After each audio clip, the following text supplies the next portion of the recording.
আল্লাহ রাব্বুল আলামিনের বাণী, ফাইন্না মাআল উসরি ইউসরান, ইন্না মাআল উসরি ইউসরা। আল্লাহ পাক বলেন, জেনে রাখো, দুঃখ এবং কষ্টের সাথে রয়েছে সুযোগ আর সুবিধা, আর অসচ্ছলতার সাথে রয়েছে উদার সচ্ছলতা। জোরে কোন সুবহানাল্লাহ। কাজে ভয় পাওয়ার কারণ নাই, হতাশ হওয়ার কারণ নাই। মন আশায় বুক বেঁধে রাখো। গুনাহ করেছো, হতাশ হয়েও না। যুবকদের গুনাহ করা স্বাভাবিক। ইউনিভার্সিটির ছাত্র, কলেজের ছাত্র, প্রফেসর, শিক্ষক, অফিসার ঘুষ খেয়েছেন, জিনা করা হয়েছে, মদ খাওয়া হয়েছে, মিথ্যা কথা বলা হয়েছে, যাই কিছু করেন না কেন ভয় পাওয়ার কারণ নাই, নিরাশ হওয়ার কোনো দরকার নাই। আল্লাহ পাক ডেকে বলেছেন, কুল ইয়া ইবাদিয়াল্লাযীনা আসরাফু আলা আনফুসিহিম লা তাকনাতু মির রাহমাতিল্লাহ। আরে আমার আল্লাহর মতো এত ভালো আর কেউ আছে? এত দরদ আর কারো আছে? আমার আল্লাহ বলেন, ও নবী, আপনি শুনায় দেন, হে আল্লাহর বান্দারা, তোমরা যারা নিজেদের উপরে বাড়াবাড়ি করেছো, নিজেদের উপরে জুলুম করেছো, অত্যাচার করেছো, আমি আল্লাহর রহমত থেকে নিরাশ হয়ে যেও না। মানুষ যদি অপরাধ করে, বাপের সাথে অপরাধ করেছে, মায়ের সাথে অপরাধ করেছে, মা বাবা সন্তানের চাইতে এত বড় কল্যাণকামী তো আর কেউ নাই, কিন্তু মা বাবা কোনোদিন বলে না, আয় আমার ছেলে তোরে মাফ করে দেই, এরকম বলে নাকি? মন চায় ছেলে যদি মাপ চাইতো, খুশি হয়ে মাফ করে দিতাম, কিন্তু কেন যে আসে না, ডাকে না যে আয় মাফ করে দেই। মা বাপ আপনাকে এত ভালোবাসে, সেই মা বাপও আপনাকে বলে না যে আয় মাফ করে দেই। আমার আল্লাহ হচ্ছেন এমন আল্লাহ, আল্লাহ রাব্বুল আলামিন ডাকেন, এ বান্দা, খুন করেছিস ফিরে আয়, জিনা করেছিস ফিরে আয়, হত্যা করেছিস ফিরে আয়, চুরি করেছিস ফিরে আয়, কুফরি করেছিস ফিরে আয়, সুদ খেয়েছিস, ঘুষ খেয়েছিস, মদ খেয়েছিস ফিরে আয়, এসে আমার দরবারে চোখের পানি ফেল, আমার দরবারে কাঁদাকাটি কর। ইন্নাল্লাহা ইয়াগফিরুয যুনুবা জামিআ ইন্নাহু হুয়াল গফুরুর রহিম। আমার দরবারে চোখের পানি ফেলে কান, আমি রব্বুল আলামিন জিন্দেগীর গুনাহ মাফ করে দেব। সুবহানাল্লাহ কোন, সুবহানাল্লাহ কোন। আমার কাছে কান, চোখের পানি ফেল। আল্লাহ রাব্বুল আলামিনের কাছে বান্দার দুইটা ফোঁটা বেশি প্রিয়। একটা হলো জিহাদের ময়দানে যে রক্ত ফোঁটা দেওয়া হয়, এটা আল্লাহর কাছে প্রিয়। আর আল্লাহর ভয়তে গুনার জন্য লজ্জা করে, অনুশোচনা করে বান্দা যখন চোখের পানি ছেড়ে দেয়, আল্লাহর কাছে এটা অত্যন্ত প্রিয়। নবীজি বলেছেন, বান্দা যখন গুনার ভয়তে, আল্লাহর ভয়তে, জাহান্নামের ভয়তে অনুশোচনা করে যখন চোখ দিয়া পানি ছেড়ে দেয়, ওই চোখের পানি নাকের অর্ধেক আসতে না আসতে আল্লাহ রাব্বুল আলামিন বান্দারে মাফ করে দেন। আল্লাহ বরদাস্ত করতে পারেন না যে বান্দা কান্দু। আমার ভাইরা, আল্লাহ রহমত, এই পৃথিবীতে আল্লাহর রহমতকে 100 ভাগ করা হয়েছে। আল্লাহ রহমতের কত ভাগ? এই 100 ভাগের 1 ভাগ সারা পৃথিবীতে ছড়াই দেওয়া হয়েছে। আর 99 ভাগ কার কাছে? আল্লাহর কাছে। একটা ভাগ দুনিয়া ছড়ানো হয়েছে আদম আলাইহিস সালাম থেকে নিয়ে এই পর্যন্ত, এখান থেকে নিয়ে কিয়ামত পর্যন্ত পৃথিবীতে যত মানুষ আসবে, যত প্রাণী আসবে, তাদের মধ্যে প্রাণী জগতেও গাভী তার বাছুরকে ভালোবাসে, ঠিক কিনা? হাতি তার বাচ্চাকে ভালোবাসে, ঠিক কিনা? মুরগি তার বাচ্চাকে ভালোবাসে কিনা? প্রত্যেক মাই তার সন্তানকে ভালোবাসে মানুষের মতো। এই ভালোবাসা, স্নেহ, এই মমতা, এই করুণা, এই মহব্বত একটা ভাগ দুনিয়ায় দেওয়ার পর আপনি আর আমি যতটুকুন ভাগে পেয়েছি সেই মহব্বতে, স্ত্রীর মহব্বতে অস্থির, মায়ের মহব্বতে অস্থির, সন্তানের মহব্বতে অস্থির। এখন চিন্তা করেন, একটা ভাগ সারা পৃথিবীতে বিতরণ করার পর যেটুক পেয়েছি তাতে যদি এত মহব্বত হয়, তাহলে এর 99 ভাগ মহব্বত যে আল্লাহর কাছে জমা আছে, এই বান্দার জন্য তার কত মহব্বত, এই বান্দার জন্য কত করুণা তার, কত মহব্বত তার, কত দয়া তার। এজন্য আল্লাহ রাব্বুল আলামিন বলেছেন, নাব্বি ইবাদি আন্নি আনাল গফুরুর রহিম। ও আমার নবী, সুসংবাদ দিয়ে দাও, বান্দাদেরকে শোনায় দাও যে আমি আল্লাহ তাআলা ক্ষমাশীল আর দয়াবান। হুজুর কাঁদতেছিলেন, হযরত ওমর রাদিয়াল্লাহু তাআলা আনহু এসে দেখেন হুজুর একা কাঁদতেছে। হুজুর জিজ্ঞেস করছেন, হযরত ওমর জিজ্ঞেস করলেন, হুজুর আপনি কাঁদেন কেন একা একা? হযরত ওমর বলেন, আমি যখন প্রশ্ন করলাম নবীজি বললেন, আমার কাছে কিছু আগে জিবরাইল এসেছিলেন, জিবরাইল এসে আমাকে বললেন আল্লাহ পাক বলেছেন, হে আমার নবী, ইসলামের ভিতরে থেকে যে সমস্ত মানুষগুলো ইসলামের ভিতরে থেকে চুল আর দাড়ি পাকায় দিছে, কিয়ামতের দিন এই লোকগুলারে আমি শাস্তি দিতে আমার শরম হবে। হযরত ওমর বলেন, হুজুর উম্মতের জন্য কত বড় খোঁজ খবর এটা, আর আপনি কাঁদতেছেন। হুজুর বলেন, ওমর তুমি জানো না আমার কান্নার কারণ ভিন্ন। আমার কান্নার কারণ হলো যে আল্লাহ রাব্বুল আলামিন কিয়ামতের দিন দাড়ি চুল পাকা বান্দারে শাস্তি দিতে শরম করবেন, সেই দাড়ি চুল পাকা বান্দাগুলি আল্লাহর সাথে নাফরমানি করতে শরম করে না। আমি এই লজ্জায় কাঁদতেছি। ভাইরা, হুজুর আল্লাহ পাক বলেন, ও আমার নবী, রাতের আধারে যখন একটা বুড়া আমার দরবারে হাত উঁচু করে, একটা বুড়া মানুষ রাতের আধারে যখন আমার দরবারে হাত উঁচু করে আর যখন বলতে থাকে, রব্বুল আলামিন আমার পেছনের জীবনটা বড় খারাপ করেছি, এমন কোন কাজ জীবনে করি নাই যা তোমার কাছে কিছু দাবি করতে পারি, সব রকমের নাফরমানি করেছি, আজ আমি বুড়া হয়ে গেছি, কামাই করতে পারি না, ছেলে আমাকে চোখে দেখতে পারে না, পুত্রবধূ আমাকে ঘরে জায়গা দেয় না, আমার স্ত্রী আমাকে দেখতে পারে না, রোজগার করতে পারি না, হাঁটতে পারি না, চলতে পারি না, সবার কাছে আমি তিতা হয়ে গেছি, আমি দাঁড়াতে পারি না, কোমরে ব্যথা পাই, হাঁটুতে ব্যথা পাই, চলতে পারি না, কানে শুনতে পাই না, চোখে দেখতে পারি না, আর তোমার কাছে কিছু চাইয়া নেব এমন ভালো কাজও করি নাই।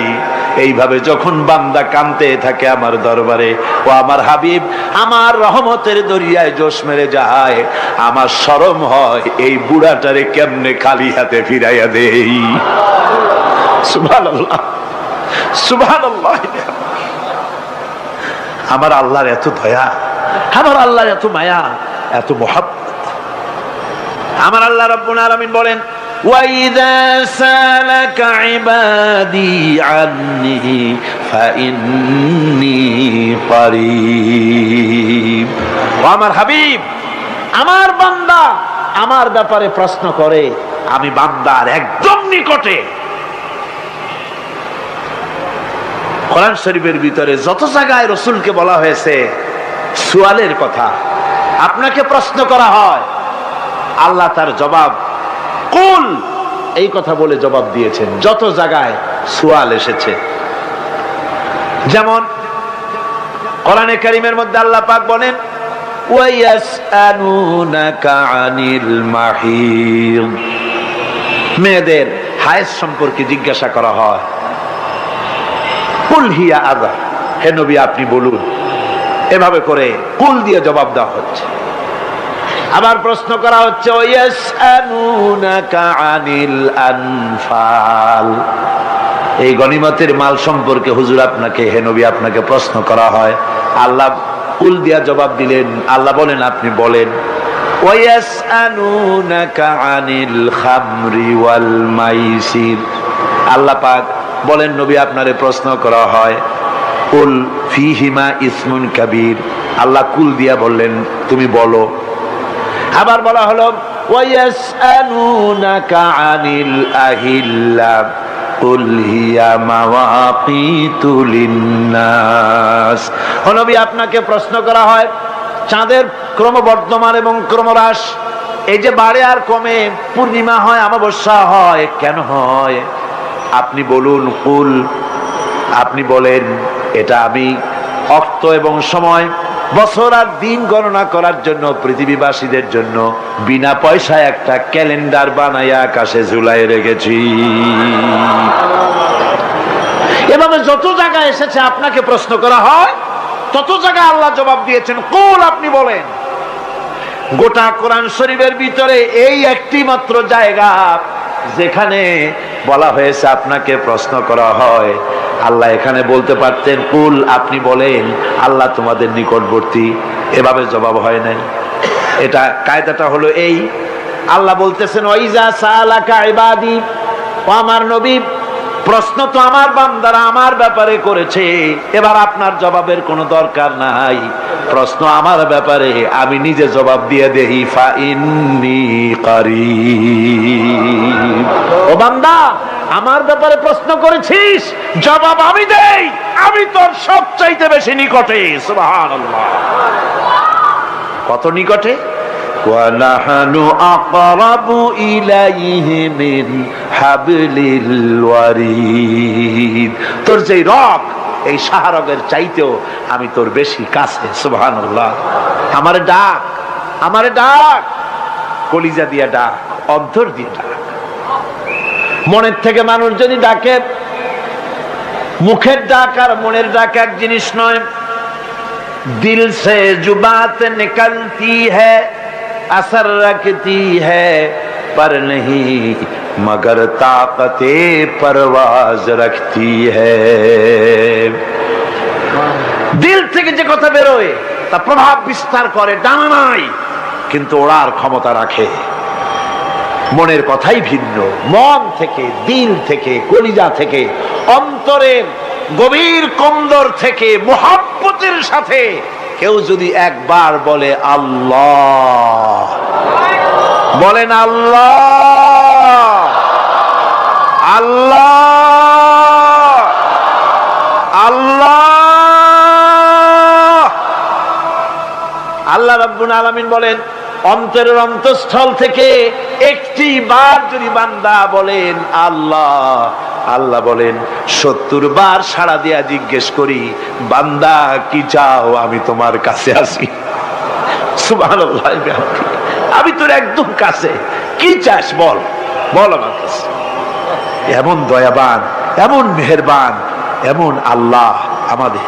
সে আল্লাহ রাব্বুল আলামিন, তিনি বলছেন وقال ربكم ادعوني استجب لكم। তোমাদের রব বলেছেন আমারে ডাকো, আমি আল্লাহ ডাকের সাড়া দিয়া দেব। সুবহানাল্লাহ। কারে ডাকতে হবে? কারে ডাকতে হবে? এই বিশাল জনসমুদ্র একযোগে চিল্লা এখন কারে ডাকতে হবে? কোন পীর সাহেবকে নয়, আল্লাহর কসম কোন খাজা বাবাকে নয়, ডাকতে হবে কারে? চিল্লা এখন কারে? ওয়াকালা রাব্বুকুম উদউনি, তোমার রব তোমাকে বলতেছে আমারে ডাকো, আস্তাজিব লাকুম, আমারে ডাকবে আমি সাড়া দিয়ে দেব। সুবহানাল্লাহ। আল্লাহকে ডাকেন, কি চাই আপনার বলেন, কি চাই? আল্লাহর কাছে চান, আল্লাহ দিয়ে দিবে। দেওয়ার জায়গা আল্লাহর কাছে চাইবেন, আল্লাহ দিবেন। দেওয়ার জায়গা, চাওয়ার জায়গা হলো সেজদায় পড়ে যাবেন। আমার ভাইয়েরা, জায়গাটা চিনায় দিলাম। মাজারে যাওয়া লাগবে না, কবরে যাওয়া লাগবে না। 2 রাকাত নামাজ পড়ে সেজদায় পড়ে গিয়া যত বিপদ আছে, মুসিবত আছে, সেজদার মধ্যে চোখের পানি ছেড়ে দেন আর কেন্দে কেন্দে জীবনের কথা বলেন। আল্লাহ রাব্বুল আলামিন আপনার আওয়াজ শুনবেন আর দোয়া কবুল করে নিবেন। কাঁদতে হবে আল্লাহর কাছে। কার কাছে? আল্লাহর কাছে। সুম্মা ইস্তাগফিরুল্লাহ, আর এরপরে সে যদি আমি আল্লাহর কাছে ক্ষমা চাই, ইয়াজিদিল্লাহ গফুরার রহিমা, সে আমি আল্লাহকে গফুর এবং রহিম হিসাবে পাবে। সুবহানাল্লাহ। আল্লাহকে গফুর এবং রহিম হিসাবে পাওয়া যাবে। সব আল্লাহকে বলতে হবে, গুনাহ মাফ চাইতে হবে। এই জন্য হুজুর সাল্লাল্লাহু আলাইহি ওয়াসাল্লাম দৈনিক 100 বার তওবা পড়তেন। কোন হাদিসে আছে 70 বার, কোন হাদিসে আছে 100 বার তওবা পড়তেন। নামাজের পরে তো প্রত্যেক নামাজই পড়তেন হুজুর, সালাম ফিরাতেন আর সাথে সাথে বলতেন আল্লাহু আকবার, আস্তাগফিরুল্লাহ, আস্তাগফিরুল্লাহ, আস্তাগফিরুল্লাহ। মনে থাকবে আপনাদের? মনে থাকবে? সালাম ফিরাইয়া কি বলবেন? না, সালাম ফিরাবার সাথে সাথে বলবেন আল্লাহু আকবার, তারপরে পড়বেন আস্তাগফিরুল্লাহ, আস্তাগফিরুল্লাহ, আস্তাগফিরুল্লাহ। তওবা পড়বেন, আল্লাহর কাছে সবসময় গুনাহ মাফ চাইতে থাকবেন, বিনীত থাকবেন। আল্লাহকে পাওয়া যাবে, তাকে রহিম হিসেবে পাওয়া যাবে।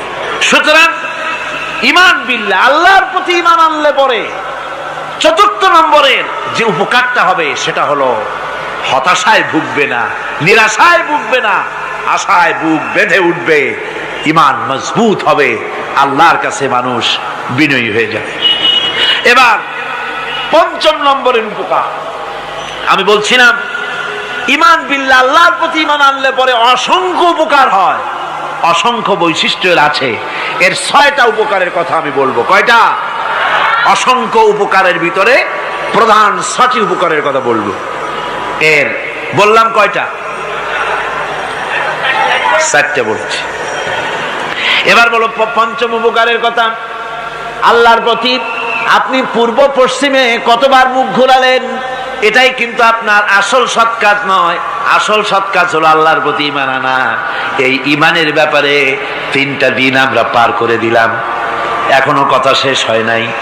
আল্লাহর প্রতি ঈমান আনলে পরে যে উপকারটা হবে পঞ্চম নম্বরে, সেটা হলো কঠোর এবং কঠিন বিপদের ভিতরে বান্দার ভিতরে অবিচলতা এবং ধৈর্যের সৃষ্টি হয়ে যাবে। আলহামদুলিল্লাহ। কঠিন বিপদ মুসিবত আসলে পরে সে অবিচল থাকবে। সারা দুনিয়ার বিপদ আপদ, শত্রুতা, দুঃখ, কষ্ট, মুসিবত, জুলুম, নির্যাতন সবকিছু পাহাড়ের মতো উঁচু হয়ে তাকে ঘিরে ফেলবে, কিন্তু তাকে এক চুলও নাড়াতে পারবে না। আলহামদুলিল্লাহ। সারা পৃথিবী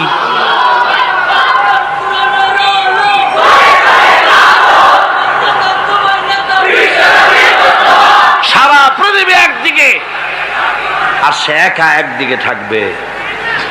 বিরোধিতা তো হবেই, বিপদ তো আসবেই।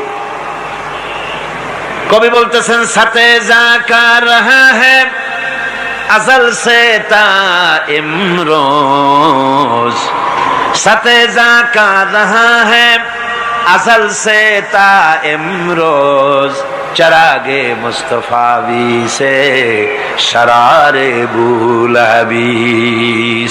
সে আবহমান কাল থেকে শুরু করে মুস্তাফা সাল্লাল্লাহু আলাইহি ওয়াসাল্লামের দীপ শিখার সাথে আবু জাহেল, আবু লাহাবের অগ্নিস্ফুলিঙ্গের টক্কর লেগেই আছে।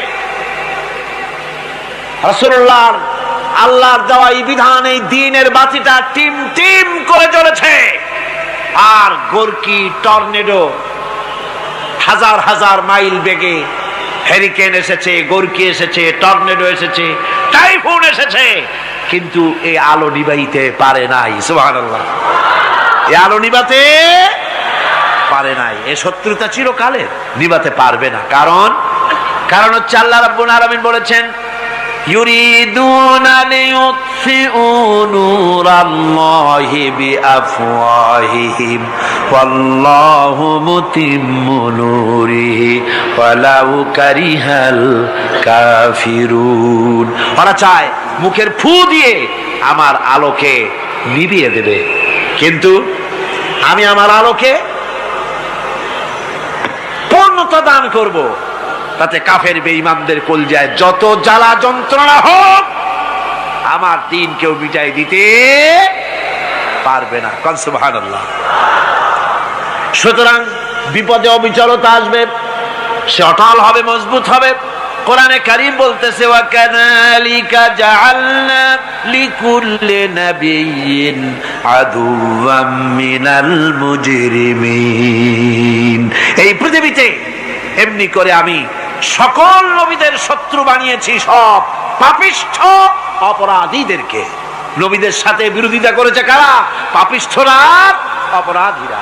আজও খুঁজে দেখেন আজও ইসলামী আন্দোলনের বিরোধিতা যারা করে সবগুলি কি পাপিষ্ঠ? সত্য কিনা কর? ইসলামী আন্দোলনের বিরোধিতা যারা করে হিসাব করে, চোখ দিয়ে তাকায় দেখেন, খুঁজে দেখেন তাদের নামগুলি। মদখোর, জিনাকার, বদমাশ, চোর, হাইজাকার, বেনামাজি, লুটেরা, মিথ্যাবাদী, সবচাইতে সমাজের নিকৃষ্ট লোকগুলি ইসলামের বিরুদ্ধে করে।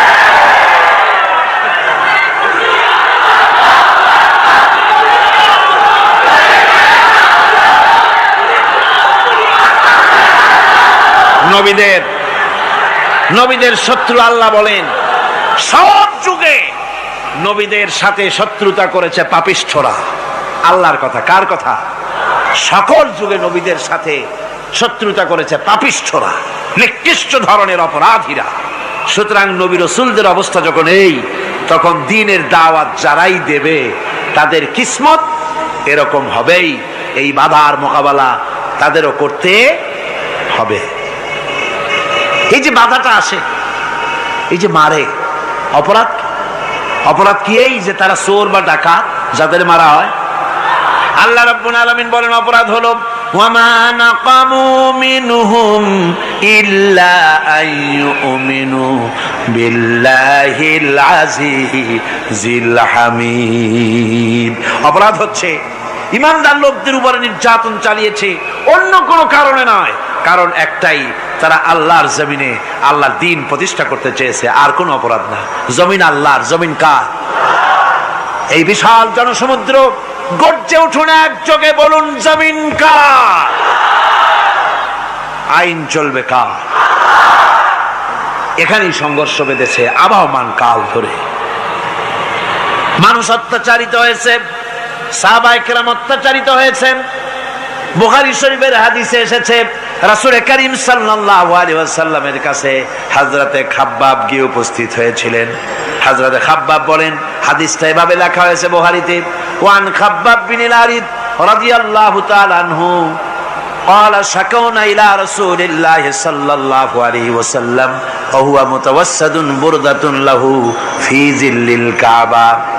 রাসূলুল্লাহর কাছে গেলাম, কাবা শরীফের কাছে গিয়া দেখি নবীজি একটা চাদর গায়ে দিয়ে তিনি আরাম ফরমাচ্ছিলেন কাবা শরীফের ছায়ায়।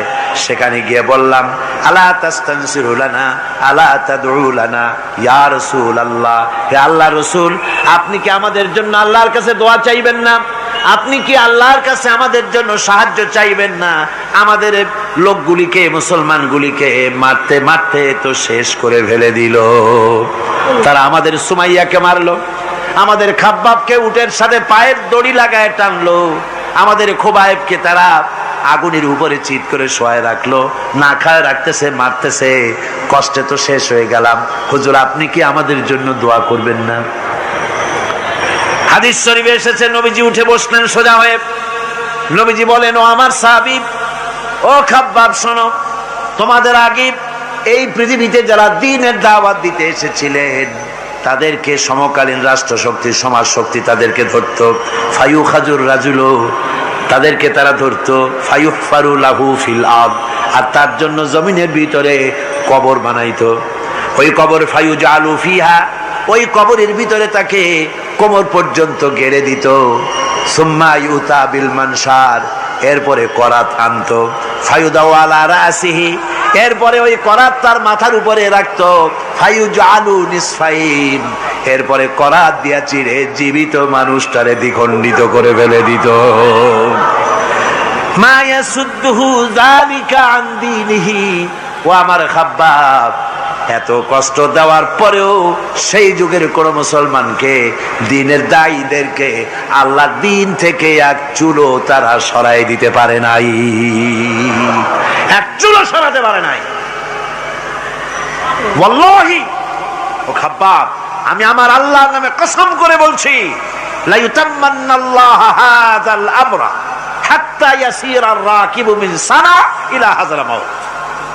আমি কসম করে বলি, আল্লাহ রাব্বুল আলামিনের এই সানা থেকে হাজারামাউত পর্যন্ত লোকেরা যাতায়াত করবে, সুন্দরী রমণীরা গমন করবে, সদাগরেরা যাতায়াত করবে, টাকা নিয়া পয়সা নিয়া যাতায়াত করবে। তাদের মনের মধ্যে লুটের ভয়, টাকার ভয়, চুরির ভয়, ডাকাতির ভয়, জেনার ভয়, হত্যার ভয়, ধর্ষণের ভয়, কোনো ভয় থাকবে না। লা ইয়াখাফু ইল্লাল্লাহ, আল্লাহ ছাড়া কোনো ভয় থাকবে না। এমন একটা সমাজ, এমন একটা সময় আসবে। ওয়ালাকিন্নাকুম তাস্তাজিলুন, অথচ খুব তাড়াহুড়ো তোমরা করতেছো। তাড়াহুড়ো করো না, সময় আসবে ইনশাআল্লাহ। আমার ভাইয়েরা, আমার বন্ধুগণ, কঠিন বিপদে অবিচলতা এবং ধৈর্যের দৃষ্টান্ত রেখে গেছেন আম্বিয়া আলাইহিমুস সালাম। সুবহানাল্লাহ। কঠিন বিপদে অবিচলতা, দৃঢ়তা, ধৈর্য কারে বলে, তার দৃষ্টান্ত কারা রেখেছেন? আম্বিয়া আলাইহিমুস সালাম। ওনারাই আমাদের আদর্শ, নবীরাই আদর্শ। সাহাবায়ে কেরাম রিদওয়ানুল্লাহ তাআলা আলাইহিম আজমাইন আমাদের আদর্শ। ভাইরা আমার, মুসা আলাইহিস সালামকে ফেরাউন যখন ঘিরে ফেলে দিল, কোরআনের সব কথা গল্প গুজবার ইতিহাসের জন্য লেখা হয় নাই। কোরআনের মধ্যে যা লেখা হয়েছে সব বান্দাদের উপদেশের জন্য, যাতে করে লোকেরা চিরটা কাল এর থেকে উপদেশ নিয়ে নিজেদের তৈরি করতে পারে। জোরে বলেন সুবহানাল্লাহ। মুসা আলাইহিস সালামের কথা আল্লাহ বলেন, ফেরাউন তাকে ঘিরে ফেলে দিল, পালাবার রাস্তা নাই। ফালাম্মা ترى الجمعان قال أصحاب موسى إنا لمدركون। মুসা আলাইহিস সালামের উম্মতেরা বললেন, হে মুসা, পাকড়াও হয়ে গেছি, পালাবার রাস্তা নাই। তিন দিক থেকে আমাদেরকে ঘেরাও করেছে ফেরাউনের শক্তি। সামনে কি? দরিয়া, আর তিন দিকে কি? ঘেরাও আন্দোলন। পালাবার পথ নেই, পালাবার পথ নাই। সারাশি আক্রমণ, ঘেরাও আন্দোলন। এই যে ঘেরাও টেরাও তো আজকে নতুন নাই, ঘেরাও আসছে অনেক আগের থেকে। আসলে কথা বুঝতে পেরেছে? মাইক না থাকলে আমি কি করবো কোন? আজকে এরকম হচ্ছে কেন? আগামীকাল ঠিক হবে ইনশাআল্লাহ, রাগ করেন না। গান হচ্ছে, বসেন বসেন। শয়তান ঢুকছে মাইকের মধ্যে। অনেক সময় হয় কি, মাইকের হাই পাওয়ারের যে মেশিন আছে, এর ভিতরে ইথার থেকে রেডিওর ওই গানগুলি ওর মধ্যে ঢুকে পড়ে। কথা বুঝতে পেরেছে? এই জন্য শয়তান তো আর বসে থাকে না, ওরও তো কিছু করার আছে। ধৈর্য ধরেন, ধৈর্য ধরেন। কালকে অপারেটরদেরকে মাওলানা শামসুদ্দিন সাহেবের কাছে অনুরোধ করব, অপারেটর একটু ভালো করে হেদায়েত করে দেবেন মাইকে। আজকে আমার নিজেরও কষ্ট হচ্ছে, আমিও বুঝতে পারছি না যে আমার কথাগুলি কি আওয়াজে বেরোচ্ছে, যার জন্য আমাকে বেশি চিল্লাইতে হচ্ছে। বক্তাকে কি লাউডে তার কথা বেরোচ্ছে তা তার কানে আসতে হয়, তাহলে বোঝা যায় যে আমার কথাগুলি কিভাবে বেরোচ্ছে। এটা এই অবস্থায় সিচুয়েশন আজকে নাই, এবং লোকেরাও মাইকের ব্যাপারে আজকে অভিযোগ করেছে, যা বিগত 16 বছরে করে নাই। সেটের ব্যাপারে কোথাও কোনো অসুবিধা হয়েছে? মাইকটা ভালো, এবং মাইক যারা দেন প্রতি বছর খেদমত করে, আল্লাহ তাদের প্রতি রহম করুন। সবাই বলেন আমিন। এদেরকে রাগ করে পথে পাই আবার মারধর করেন না। সিলেটের যে তাফসির মাহফিল হয়, বিগত 19 বছর তাফসির করেছি একটানা, এবার 20 বছর পুরো হবে ইনশাআল্লাহ। সিলেটে একটানা 20 বছর তাফসির করতেছি সেখানে। তো মাইক, একটা লোক বিনা পয়সায় মাইক দেয়, মাইকের ভাড়া সে নেয় না। তাফসিরের মাহফিলের মাইকের ভাড়া নেয় না। যে বছর এরশাদ সরকার আমাকে প্লেন থেকে নামতে দিল না, আপনাদের মনে আছে? সিলেট থেকে ফিরাই দিল। এই খবরটা মাইকম্যান যখন শুনেছে যে আমাকে নামতে দেয় নাই, ফিরাই দেওয়া হয়েছে, সাথে সাথে স্ট্রোক করেছে, হার্ট ফেল করে দুনিয়া থেকে বিদায় হয়ে গিয়েছে। সিলেটে তাফসির হতে পারবে না, এই কথাটা বরদাস্ত করতে পারে না। আমি কেঁদেছি আর দোয়া করেছি, আল্লাহ, কোরআনের মহব্বতে লোকটার এই অবস্থা হলো, তোমার জান্নাত তুমি দয়া করে তাকে দান করে দিও। কাজে কোনো ব্যবসায়ী চায় না যে তার ব্যবসাটা খারাপ হোক, লোকেরা মন্দ বলুক। এ মাইকের ব্যাপারে আপনারা আজকে রাগারাগ করেন না, যা হয়েছে কালকে ভালো হবে ইনশাআল্লাহ। সবাই বলেন ইনশাআল্লাহ। এখন চলেন আমরা ফেরাউনের অবস্থা দেখি গিয়া কি করতেছে ফেরাউন। মুসা আলাইহিস সালামকে ঘেরাও করে ফেলেছে, পালাবার উপায় নাই। একদিকে দরিয়া, তিন দিকে ফেরাউনের শক্তি। এই যে ঘেরাও টেরাও, মানে নতুন তো না, ধর্মঘট নতুন না, পুরানা জিনিস। এই পৃথিবীতে সর্বপ্রথম ধর্মঘট কিসের উপরে হয়েছে জানেন? এই পৃথিবীর প্রথম ধর্মঘট হয়েছে পেঁয়াজ, রসুন আর ডাইলের উপরে, মুসা আলাইহিস সালামের জামানায়। লান নাসবিরা আলা তাআমিন ওয়াহিদ, আমরা এক রকমের খাদ্য আর খাবো না, আমাদের পেঁয়াজ দেওয়া লাগবে, ডাল দেওয়া লাগবে, রসুন দেওয়া লাগবে। সর্বপ্রথম ধর্মঘট হয় মুসা আলাইহিস সালামের জামানায়, সেখান থেকে শুরু হয়েছে। কিন্তু মশাল মিছিল যে আসলো কই থেকে, এইটা আমি খুঁজে পাইনি। পরে প্রত্যেকটা জিনিসের তো ইতিহাস আছে, আমি খুঁজতে খুঁজতে পেলাম। আমি জানি না এর ইতিহাস মূলে কোথায়, কিন্তু আমি যদ্দূর খুঁজে পাইছি সেটা হলো মশাল মিছিলের আবিষ্কার হয়েছে লঙ্কায় রাবণের সময়। হনুমানের লেজে আগুন দিয়া তারপরে লঙ্কা কাণ্ড ঘষালো, নামই আছে লঙ্কা কাণ্ড। হনুমানেরা লেজে আগুন দিয়ে রাবণ যে লঙ্কায় মশাল মিছিল করেছিল হনুমানরে দিয়া, ওই হনুমানের ওই সিস্টেমটা এখনো আমাদের দেশে চালু আছে। এইটা আসলে কোন ভদ্র লোকের এই মিছিল হওয়া উচিত না। আগুন নিয়ে কিসের মিছিল? আগুন হলো জাহান্নামের প্রতীক। আগুন কিসের প্রতীক? জাহান্নামের প্রতীক। যদিও আমাদের উপকারে লাগে, কাজে লাগে। সুতরাং আমরা যা করব প্রত্যেকটা জিনিসের পেছনে সুন্নতে নববীর কোনো না কিছু থাকতে হবে। কথা বুঝতে পেরেছেন? তিন দিক থেকে ঘেরাও হয়ে গেছে, পালাবার কোনো রাস্তা। হযরতে মুসা আলাইহিস সালামের কাছে উম্মতেরা বললেন, পালাবার তো কোনো পথ নাই, এখন উপায়টা কি? আমাদের তো আর উপায় নাই। মুসা আলাইহিস সালাম দেখেন বিপদে পড়ে গেছেন, কিন্তু ধৈর্য হারান নাই, ভয় পান নাই। ভয় পাইছিলেন? ভয় পেয়েছেন? প্রশ্নই ওঠে না। মুসা আলাইহিস সালাম, আল্লাহ পাক যাদেরকে বলেছেন উলুল আযম রাসূল, যাদের বলেছেন তার মধ্যে হযরত মুসা একজন উলুল আযম পয়গম্বর। চারটিখানি কথা না, আল্লাহ কথা বলছেন তার সাথে, কালিমুল্লাহ তিনি। সুবহানাল্লাহ। কর মুসা আলাইহিস সালাম শোনালেন, কাল্লা ইন্না মাইয়া রাব্বি সায়াহদিন। কখনো নয়, আমার উম্মতেরা ভয় পেও না, আমার রব অবশ্যই আমাকে পথ দেখাবেন। সুবহানাল্লাহ। তিন দিক থেকে শত্রু, একদিকে দরিয়া, পালাবার কোন রাস্তা নাই। সেখানে দৃঢ়তার সাথে তিনি বলছেন, অবশ্যই আমার আল্লাহ আমারে পথ দেখাবে। সুবহানাল্লাহ। নবীরা এই দৃঢ়তা দেখিয়েছেন, অবিচলতা দেখাইছেন। আল্লাহ পাক মুসা আলাইহিস সালাম যখন এই দৃঢ়তা দেখালেন, এই অবিচলতা দেখালেন, সঙ্গে সঙ্গে জিবরাইল এসে হাজির হয়ে গেলেন। আল্লাহ পাক বলেন, ফাআওহাইনা ইলা মূসা আন আদরিব বিআসাকাল বাহরা ফানফালাকা ফাকানা কুল্লু ফিরকিন কাত্তাউদিল আযীম। মূসা আলাইহিস সালামকে আমি ওহী নাযিল করলাম, তাকে বললাম হাতে যে লাঠি আছে এই লাঠি দিয়ে আঘাত করো দরিয়ার উপরে। দরিয়ার উপরে আঘাত করলেন, একটা রাস্তা হয় নাই, 12টা রাস্তা তৈরি হয়ে গেল। আর দেওয়ালগুলা পাহাড়ের মতো উঁচা হয়ে গেল। দরিয়ার ভিতরে পাহাড়ের মতো উঁচা, মজবুত 12টা রাস্তা। এবার মুসা আলাইহিস সালাম তার দলবল নিয়ে চললেন।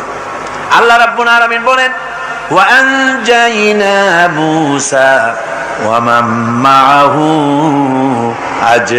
আজমাইন। মুসা এবং তার সাথী সঙ্গীদেরকে আমি পার করে দিলাম।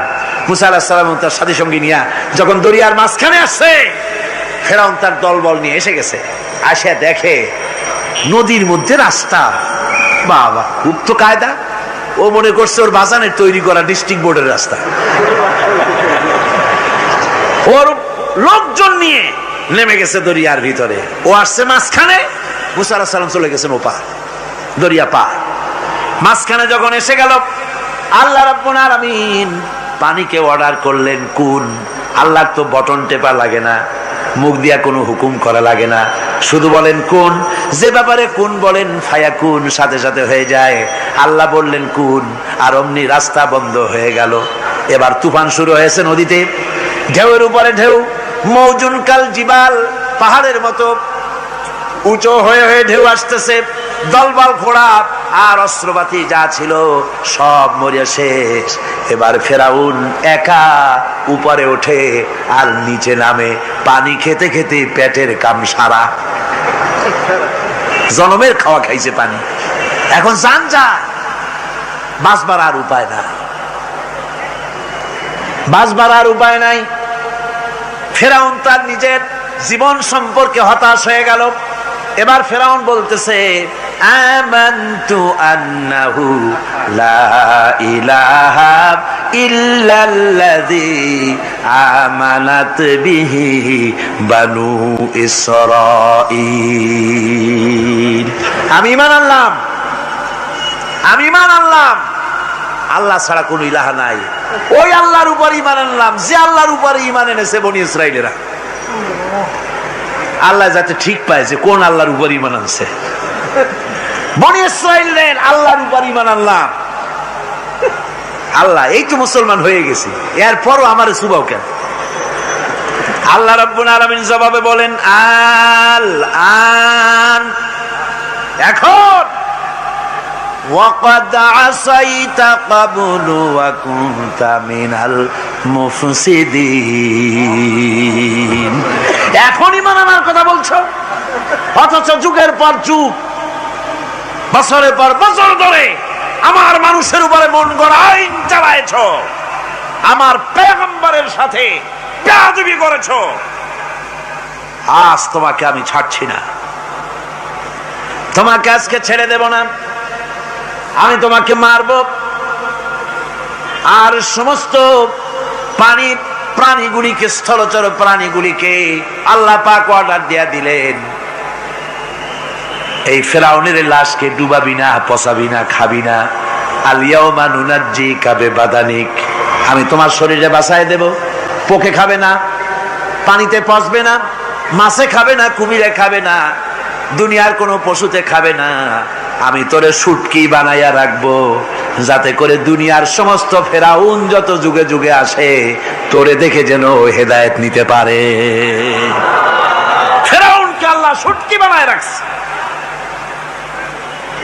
আমি ফেরাউনদের লাশ দেখেছি ব্রিটিশ মিউজিয়ামে। ফেরাউন তো একটা না, অনেকগুলা। আসলদারে অবশ্য দেখিনি। ব্রিটিশ মিউজিয়ামে ওই ফেরাউনগুলার লাশ যখন অসুবিধা হয়, মমিগুলি, তখন ইংল্যান্ডে নিয়ে যায় চিকিৎসা করাবার জন্য। চোখ টোক আছে গর্তের ভিতরে, তারপরে চামড়া টামড়া হাড়ের সাথে মিশানো, ওইভাবে চেহারা দেখলে মনে হয় যে সত্যি ফেরাউনিগুলা। আর ব্রিটিশের কাম মিশর থেকে না আনছে এমন কোন জিনিস নাই। আমি সেখানে এক বক্তৃতায় বলছিলাম, আপনারা এদের এখন সভ্য, এদের এখন ভদ্র, এরা হলো ইন্টারন্যাশনাল চোর। ওরা সারা দুনিয়া চুরি করেছে। লন্ডনে বক্তৃতা করেছি, সারাটা দুনিয়া চুরি করছে, আমাদের দেশকে শোষণ করেছে।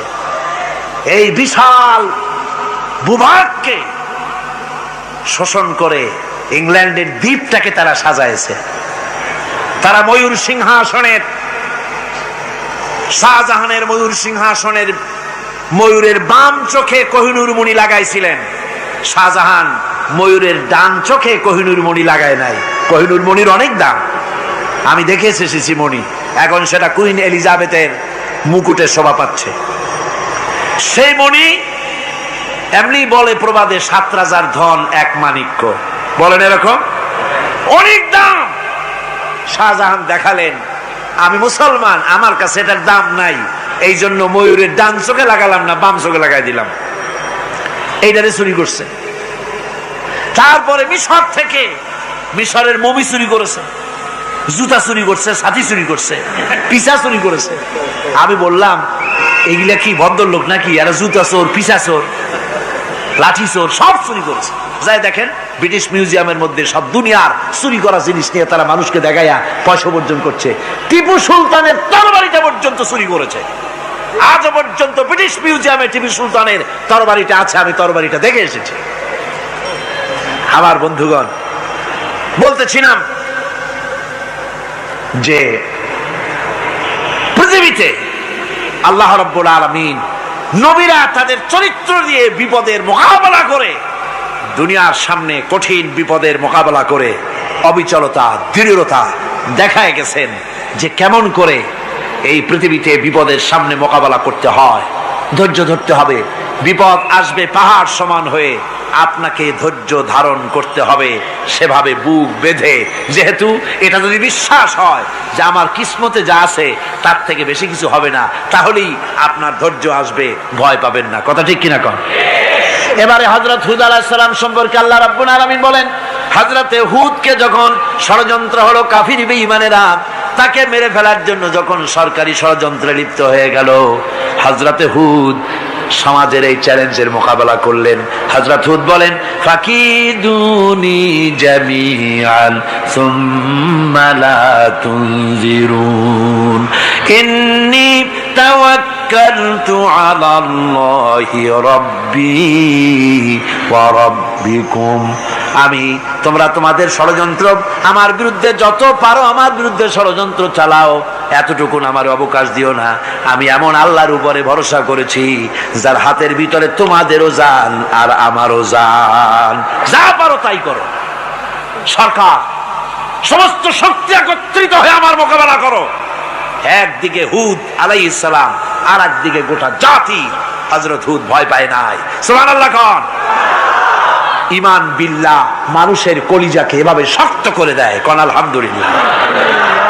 এবারে এই বিপদের, কঠিন বিপদের মোকাবেলা করে আমার রাসূল যে প্রমাণ দিয়া গেলেন, আমার রাসূল যে কঠিন বিপদের মোকাবেলা করলেন, ভাইয়ের আমার, হিজরতের রাতে সওর পাহাড়ের ভিতরে যখন তিনি আশ্রয় নিলেন, হযরতে আবু বকর সাথে ছিলেন। হযরতে আবু বকর রাদিয়াল্লাহু তাআলা আনহু বলেন, হুজুর আপনি দাঁড়ান, এটা তো পাহাড়িয়া গুহা, গুহার ভিতরে সাপ থাকতে পারে, বিচ্ছু থাকতে পারে, আমি আগে ঢুকি, বিপদ যদি হয় আমার উপর থেকে হয়ে যাক। গুহার ভিতরে নেমে গুহা সাফ করলেন। এরপরে হুজুরকে ডাকলেন, হুজুর তাশরীফ নিলেন গুহার ভিতরে। এরপরে হুজুর বললেন, আবু বকর পাহাড়ে হেঁটে হেঁটে 2-3টা পাহাড় পাড়ি দিয়া যাওয়া লাগে সৌর পাহাড়ে। মদিনার সোজা রাস্তা হুজুর ধরেন নাই, মেসফালার পথ দিয়া জাবালে কেদোয়ার উপর দিয়া 3টা পাহাড় পাড়ি দিয়া তারপরে হুজুর গেলেন সৌর পাহাড়ে। গুহার ভিতরে হুজুর তাশরীফ নিলেন। বললেন, আবু বকর তুমি বসো, তোমার উরুর উপরে মাথা রেখে আমি একটু আরাম করি। হযরতে আবু বকর বসলেন, হুজুর তার উরুর উপরে মাথা রেখে ঘুমায় গেলেন। আর এরপরে কাফির বেঈমানেরা তালাশ করতে করতে কাফেরেরা এসে গেল পায়ের চিহ্ন দেখে দেখে গর্তের কাছে। হযরত আবু বকর ভয়তে কেঁদে ফেললেন, আরে আর তো উপায় নাই, এবার তো ধরা পড়ে গেছি, এবার নবীজিকে মেরে ফেলে দেবে। নবীর মহব্বতে, নিজের মহব্বতে নয়, নবীর মহব্বতে কাঁদতেছিলেন। হুজুর বলেন, হুজুরের ঘুম ভেঙে গেল। বলো আবু বকর কাঁদো কেন? ছেলের কথা, মেয়ের কথা, বিবির কথা, বাড়ির কথা মনে পড়লো নাকি? হযরত আবু বকর বলেন, ইয়া রাসূলুল্লাহ, আল্লাহর কসম করে বলি, যেদিন ঈমান এনেছি এই কলিজার ভিতরে মা বাপ, স্ত্রী, পুত্র, পরিজন, এমনকি আমার নিজের জীবনের চাইতে আপনারে বেশি ভালোবাসি। তা কাঁদো কেন? কাঁদো কেন? হযরত আবু বকর বলেন, হুজুর ধরা পড়ে গেছি, কাফেররা এসে গেছে গর্তের কাছে, তাকালি আমাদের দেখতে পাবে, আমরা তো মাইনরিটি, ওরা তো মেজরিটি, আমরা তো ধরি মারি ফেলাই দেবে, আপনাকে মেরে ফেলে দেবে, এই জন্য কাঁদি। আল্লাহ রাব্বুল আলামিন, হুজুর তখন কি দৃঢ়তা, কি অবিচলতা, কি ধৈর্যের পাহাড় সম মনোবৃত্তি তখন দেখালেন। আল্লাহ কোরআন শরীফে চিরকাল যাতে মানুষেরা হেদায়েত নিতে পারে সেজন্য হুজুরের কথা উঠায় দিলেন কোরআনে। আল্লাহ পাক বলেন, ইযহুমা ফিল গার ইয ইয়াকুলু লিসাহিবিহি লা তাহজান ইন্নাল্লাহা মা'ানা। ও বন্ধু, ভয় পেও না, আল্লাহ আমাদের সাথে আছেন। সুবহানাল্লাহ। আল্লাহ আমাদের সাথে আছেন। আমরা মাইনরিটি নই, আমরাই মেজরিটি। আল্লাহ আছে আমার সাথে, ভয় পাওয়ার কোনো কারণ নাই। সুবহানাল্লাহ। আল্লাহ পাক বলেন, فأنزل الله سكينته عليه وأيده بجنود لم تروها। আমি এদের অন্তরের ভিতরে আমি শান্তি নাজিল করে দিলাম, প্রশান্তি দিয়া দিলাম, আর আমি সাহায্য করলাম, আর এমন সব সৈন্য পাঠায় দিলাম যে সৈন্যগুলি তোমরা দেখতে পাও নাই। সুবহানাল্লাহ ওয়া বিহামদিহি। ভাইরা আমার, রাসূল করিম সাল্লাল্লাহু আলাইহি সাল্লাম এই বিপদের মাঝে, চরম বিপদের মাঝে অবিচলতা, দৃঢ়তা, কঠিন আত্মনির্ভরতা দেখিয়েছেন। এগুলি হলো ঈমানের পঞ্চম নম্বরের উপকারিতা। আল্লাহর প্রতি ঈমান আনলে এভাবে পাহাড় সম ঈমান মজবুত হয়ে যায়। জেলের পরোয়া করি না, ফাঁসির পরোয়া করি না, শহীদ হওয়ার পরোয়া করি না, মেরে ফেলে দেবে, উড়ায় দেবে, হত্যা করবে, পরোয়া করি না। পরোয়া করি কেবলমাত্র কাকে? জোরে বলেন কারে? এইরকম মুসলমান হাজার হাজার লাখ লাখ দরকার নাই, 313 জন যথেষ্ট। কয়জন যথেষ্ট? 313 জন যথেষ্ট। বদরে যারা জান দিয়ে, মাল দিয়ে দ্বীনকে প্রতিষ্ঠিত করেছিলেন, এরকম 313 জনই যথেষ্ট ছিল। এই দৃঢ়তা, এই অবিচলতা, এই ঈমান, এই ধৈর্য শিক্ষা দেয়, এই উপকার করে ঈমান বিল্লাহ। আল্লাহর প্রতি ঈমান আনলে এভাবে পাহাড়ের মতো শক্ত হয়ে যায় কলিজা। কোন আলহামদুলিল্লাহ। আমার বন্ধুগণ, এবার আমি বলবো সর্বশেষ উপকারের কথাটা বলি, মোনাজাত ছেড়ে দেব। কয়টার কথা বলছিলাম? উপকার 6টা উপকারের কথা বলেছি। অনেকগুলি বৈশিষ্ট্য, অনেকগুলি উপকারের মধ্যে আল্লাহর প্রতি ঈমানের 6টা উপকারের কথা 5টা বলা হয়ে গেছে।